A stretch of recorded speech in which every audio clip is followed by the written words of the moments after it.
बौद्धरे गत 5 दिन है प्रबल शीत अनुभूत होउछि हाड़भंगा शीत अनुभूत हेउथिबारु जनजीवन अस्तव्यस्त होई पड़िछि। शीत दाउरु रक्षा पाइबा पई एबे लोकंको भरोसा पालटिछि निया एवं व्यायाम। जिलार सदर महकुमा हेउ अबा आभ्यंतरण अंचल सबुठी विभिन्न स्थान रे लोके निया जलाउछन्ति।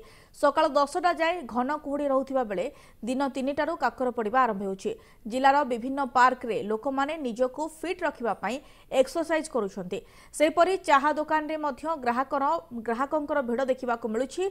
तेबे किभଳି रही एठारे शीत से लोकों सहित अधिक आलोचना करिसेंति आम प्रतिनिधि सीताकांत सिंह।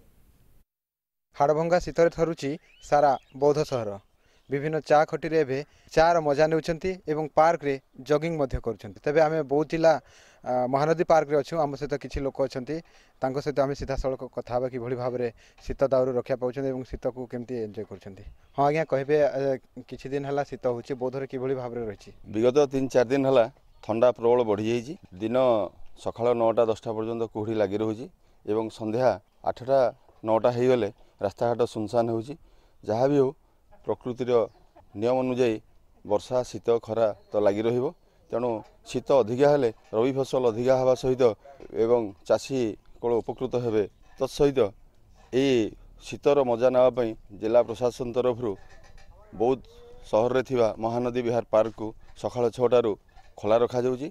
समस्ते एठिक आसी वाकिंग करने सहित जॉगिंग करुछन्ति एवं विभिन्न इंस्ट्रूमेंट अच्छी जहाँद्वारा फिजिकल एक्सरसाइज होउछि एवं शीत दाउरु निजको फिटनेस रखुछन्ति। निश्चित भाव में आप शुणुथिले कि महानदी पार्क रे एबे वर्तमान भिड़ लगी रही है पार्क रे जॉगिंग करी निजको फिटनेस करछन्ति। एबे आम सहित आउ जणे आज्ञा अछन्ति। आज्ञा कहबे किभली भाव में एबे वर्तमान पार्क रे अछन्ति एवं केंती शीत दाउरु रक्षा करछन्ति केंती एक्सरसाइज करछन्ति। पार्क रो रक्षा पाइबा शीत दाउरु रक्षा पाइबा हम एक्सरसाइज करूछु। सब एक्सरसाइज हरानी मासे हरानी एक्सरसाइज करूछु। एक्सरसाइज करी भल लागुछि देह पे गरम लागुछि। एठी निश्चित भाव में देखा गले महानदी पार्क रे एबे वर्तमान लोक मानकर भिड़ रही एवं निजको फिटनेस रखुछन्ति। हम सहित आउ जण अछन्ति।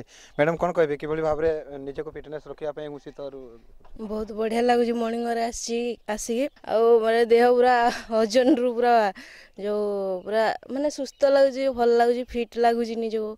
आ तो समस्त आसती पूरा सबू माने खरा 4 मास को छाड़ी वर्षा 4 मास छाड़ी शीत 4 मास को बहुत लोक आसती पूरा बहुत भलरे एक्सरसाइज कर सब प्रकार असुविधा किसी भी होनी। तथापि आउ टिके जदि जदि एक्सरसाइज आसंता बेले आउ टिके भल होता।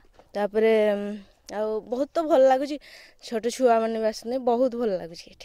निश्चित भाव में वर्तमान पार्क रे सेमानकर फिटनेस रखापी से विभिन्न पंथा अवलंबन कर किए चा खटी रोचे तो किए निजको फिटनेस रखापी एक्सरसाइज कर भाव में एक्सरसाइज करते खुशी लगुच के माने वर्तमान सीधा सड़क देखा गले 4 दिन है शीत बौद्धरे लगी रही शीत केमती अनुभव कर। शीत तो बहुत हो किंतु सकाल सकाल टी एक्सरसाइज कले बॉडी गुड़ाक फ्री रहा।